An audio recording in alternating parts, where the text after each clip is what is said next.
नमः संस्कृताय मित्रों, मैं पवन सर BSR ऑनलाइन क्लास के अंतर्गत आज लेके आया हूं जो स्वर संधि का प्रकरण चल रहा है। स्वर संधि का जो अंतिम भेद है आपका प्रकृति भाव संधि। कौन सी संधि? प्रकृति भाव संधि। उसको आपके सामने लेकर के आया हूं। इस तरह से आज के टॉपिक के बाद आपकी जो स्वर संधि है, संपूर्ण स्वर संधि के भेद, आपके 8 भेद पढ़ लेंगे आप। उसके बाद अगले वीडियो से आपको व्यंजन संधि पढ़ेंगे और उसके बाद विसर्ग संधि। चलिए तो देरी ना करते हुए अपने टॉपिक पर आए। आज का जो आपका टॉपिक है प्रकृति भाव संधि। कौन सी संधि है? प्रकृति भाव संधि। इसका सूत्र होता है पिलुत प्रगृह्या अचि नित्यम। पिलुत प्रगृह्या अचि नित्यम। अब देखिए, पिलुत प्रगृह्या, इसमें आपका अभी हम अलग करेंगे। तो पिलुत प्रगृह्या अचि नित्यम। अचि का मतलब क्या होता है? अच का मतलब जानते हो सभी लोग, स्वर, और नित्यम का मतलब हमेशा एक जैसा। और पिलुत और प्रगृह्या, पिलुत और प्रगृह्या, पिलुत का मतलब क्या होता है? ये स्वर का बंटवारा है ना आपका, ह्रस्व दीर्घ और पिलुत। और प्रगृह्या ये संज्ञा है, ठीक है ना। चलो आगे देखेंगे। सूत्रार्थ क्या होगा? सूत्र का अर्थ होगा कि पिलुत और प्रगृह्या वर्णों का, पिलुत और प्रगृह्या वर्णों का प्रकृति भाव होता है। किसका होता है? पिलुत और प्रगृह्या वर्णों का। केवल किसका? पिलुत और प्रगृह्या वर्णों का प्रकृति भाव हो जाता है। और क्यों होता है? जब, कब होता है? यदि बाद में स्वर वर्ण आए। अचि नित्यम। अच माने क्या होता है? स्वर। यदि बाद में क्या आए? स्वर आए। क्लियर हो गया? पिलुत और प्रगृह्या वर्णों का प्रकृति भाव होता है। कब होता है? जब बाद में स्वर वर्ण आए तो। प्रकृति भाव का तात्पर्य क्या होता है? प्रकृति भाव का अर्थ है कोई भी संधि ना होना। प्रकृति भाव का मतलब क्या होता है? प्रकृति यानी ज्यों की त्यों रहना। प्रकृति भाव का अर्थ होता है कोई भी संधि ना होना, अर्थात ज्यों का त्यों रहना, यानी जैसा था वैसा ही रहेगा, उसमें कोई भी संधि नहीं होगी। वही प्रकृति भाव है। क्लियर हो गया? कोई डाउट हो तो बताइए। तो समझ में आया? प्रकृति भाव का अर्थ क्या है? कोई भी संधि ना होना। प्रकृति भाव का मतलब क्या हुआ? कि पदों में कोई भी संधि ना होना। तो जब कोई संधि नहीं होगा, अर्थात कह सकते हैं कि ज्यों का त्यों रहना ही आपका क्या है? प्रकृति भाव है।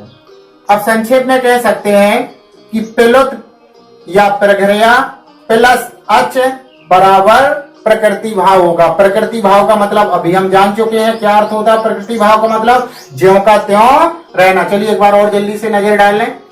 प्रकृति भाव संधि जो है आपकी स्वर संधि का ही भेद है। किसका है? स्वर संधि ही है। ये 8वां प्रकार है। कौन सा प्रकार है? 8वां भेद है ये स्वर संधि का। ठीक है। तो सूत्र जो है पिलुत प्रगृह्या अचि नित्यम। क्या है? पिलुत प्रगृह्या अचि नित्यम, यानी कि पिलुत प्रगृह्या, पिलुत या प्रगृह्या प्लस अच का मतलब स्वर बराबर नित्यम का मतलब हमेशा वही रहना, एक जैसा। ठीक है। तो सूत्रार्थ क्या होगा? पिलुत और प्रगृह्या वर्णों का प्रकृति भाव होता है। किनका प्रकृति भाव होता है? पिलुत और प्रगृह्या वर्णों का। किसका? पिलुत और प्रगृह्या वर्णों का क्या हो जाता है? प्रकृति भाव होता है। यदि होता कब है? यदि बाद में स्वर वर्ण आए। क्या आए? स्वर आए। क्या आए? अच माने स्वर। तो पिलुत और प्रगृह्या का प्रकृति भाव होना कब संभव है? जब बाद में स्वर आए। अभी हम जानेंगे कि पिलुत और प्रगृह्या क्या होता है। तो इसके बाद प्रकृति भाव। प्रकृति भाव का अर्थ होता है कि कोई भी संधि का ना होना, अर्थात कह सकते हैं कि ज्यों का त्यों रहना ही आपका क्या है? प्रकृति भाव, यानी कोई परिवर्तन नहीं। संक्षेप में कह सकते हैं कि पिलुत आएगा या प्रगृह्य आएगा, उसके बाद अच का मतलब स्वर आएगा, तब जाकर के आपका कोई परिवर्तन नहीं होगा, यानी प्रकृति भाव रूप रहेगा। जैसे लिखा है हरि प्लस एतो। क्या लिखा है? हरि प्लस। चलिए उदाहरण बाद में समझेंगे, पहले हम ये समझ ले पिलुत क्या है और प्रगृह्या क्या है। आप सभी लोग परिचित हैं, पिलुत सब लोग जानते हैं।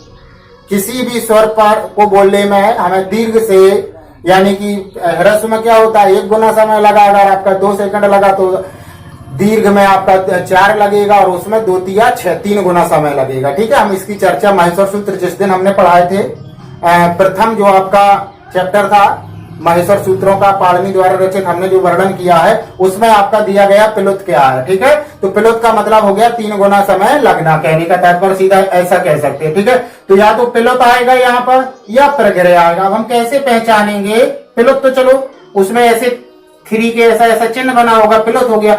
लेकिन प्रग्रह क्या होता है? प्रग्रह संज्ञा क्या होती है? प्रग्रह संज्ञा क्या जानना हमें? प्रग्रह संज्ञा समझ में आ गया?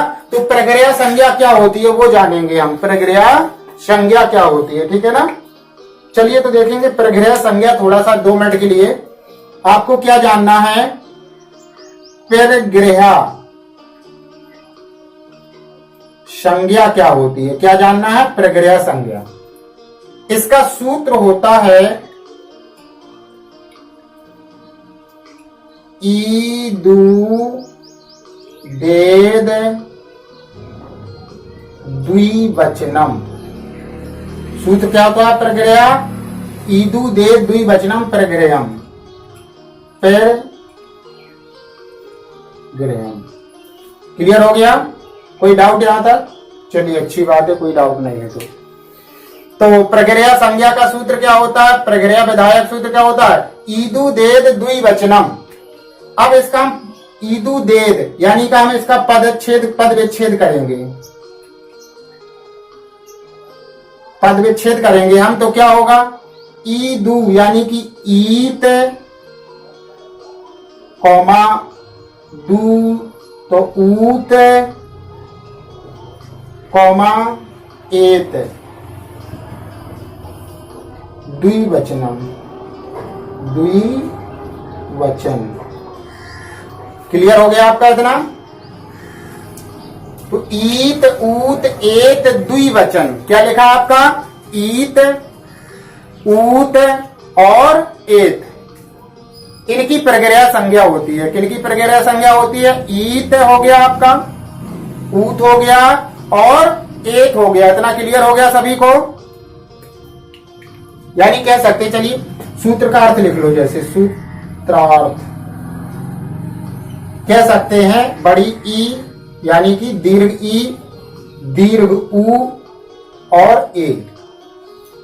क्लियर हो गया? इससे यही निकला, बड़ी ई हो गया, बड़ा ऊ हो गया और ए हो गया। इतना क्लियर हो गया? इनकी प्रग्रह संज्ञा होती है, सीधा जान ले, इनकी प्रग्रह संज्ञा होती है। क्या होती है? प्रग्रह संज्ञा होती है इनकी। किनकी प्रग्रह संज्ञा होती है? ई ऊ और ए की। अब प्रग्रह संज्ञा होती तो है लेकिन साथ में वो द्विवचन भी होना चाहिए। जैसे आप शब्द रूप पढ़ते हो, मैंने पढ़ाया आपको। चलिए अब इसमें आइए, अब समझ में आ जाएगा आपको। ठीक है, तो प्रग्रह संज्ञा विधायक सूत्र क्या है? ईदु देत द्विवचनम प्रग्रहम, यानी इसका विच्छेद करेंगे हम तो ईत ऊत एत द्विवचनम। और सूत्रार्थ क्या होगा आपका? ई ऊ ए, इनकी क्या होती है? आपकी प्रग्रह संज्ञा होती है। क्या होती है? प्रग्रह संज्ञा होती है, द्विवचनम।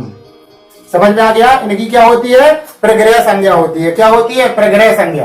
अब देखिए कहने का तात्पर्य, जिस शब्द में बड़ी ई हो नीचे, बड़ा ऊ हो और ए हो, बड़ी ई बड़ा ऊ और ए हो तो उसकी प्रग्रह संज्ञा होती है। लेकिन एक शर्त और, इनके साथ साथ वो द्विवचन भी होना चाहिए। क्या होना चाहिए? द्विवचन। चलिए अब देखें इसमें ये क्या लिखा? हरी, तो हमें इसमें ये शर्त फॉलो हो रही है कि नहीं हो रही है देखना। बड़ी ई है, बड़ी ई है, चलो ठीक है, एक शर्त फॉलो हो गई। अब हमको देखना है कि क्या है? द्विवचनम। वो कैसा होना चाहिए? शब्द द्विवचन का होना चाहिए। बड़ी ई भी होना चाहिए, द्विवचन होना चाहिए, या बड़ा ऊ है तब भी द्विवचन होना चाहिए, या ए है तब भी क्या होना चाहिए? द्विवचन होना चाहिए। तो उन्हीं शब्दों की प्रग्रह संज्ञा होगी। क्लियर हो गया इतना? अच्छा एक बार और देख लें, प्रग्रह संज्ञा किसकी होगी? जिसके अंत में बड़ी ई है, जिस शब्द के अंत में बड़ा ऊ है और ए है, लेकिन साथ में ये द्विवचन शब्द भी होना अनिवार्य होता है, तभी उनकी प्रग्रह संज्ञा होती है। क्लियर हो गया इतना? जैसे हरि देखें हम, आपने हरि के रूप पढ़े हैं, एक वचनांत पढ़ लीजिए पहले। हरि ही हरे में हरे हरे, हरे हरे हरो हरे, उसके बाद फिर चलेंगे द्विवचन में, ये तो एक वचन हो गए। द्विवचन में हरी हरी हराभ्या, तो हरी द्विवचन है, हरी शब्द जो है वो आपका द्विवचन है कि नहीं है? हाँ है, तो द्विवचन है और साथ में बड़ी ई भी है आपकी, तो क्या हो जाएगा आपका? तो आपका क्या हो जाएगा? ये प्रगृह संज्ञा विधायक सूत्र हो गए, प्रगृह संज्ञा हो गई इसमें हरी में। अच्छा, इसके बाद क्या था? एक शर्त फॉलो हो गई हमारी, और बाद में देखो प्रगृह वर्ण का प्रकृति भाव होता है, तो प्रगृह संज्ञा है और बाद में क्या है आपका? कोई स्वर, तो स्वर है ये, तो इसमें कोई परिवर्तन नहीं होगा, केवल आप प्लस का चिन्ह हटा दीजिए, हरी ए तो। अब देखिए इसमें एक सावधानी और बताएं आपको, हमने कहा कोई परिवर्तन नहीं होगा, ठीक है, कोई परिवर्तन नहीं हुआ, हरी ए तो लिख दिया हमने, लेकिन अभी गलत क्यों है? क्योंकि हमने ये जोड़ दिया है। क्या कर दिया है? जोड़ दिया है, तो इसको अलग रखना है आपको। क्या करना है? अलग रखना। तो हो गया हरी ए तो। इसी तरह से विष्णु, विष्णु भी आपका दोनों शर्तें फॉलो कर रहा है। कैसे? बड़ा ऊ भी है और द्विवचन भी है, रूप पढ़ लीजिएगा आप, ठीक है। तो क्या हो जाएगा इसमें आपका? विष्णु, ठीक है, पहला विष्णु और इमो। इसी तरह से गंगे, ये भी द्विवचन है और ए भी है आपका, तो क्या हो जाएगा? गंगे अमु। ये ध्यान रखना आप।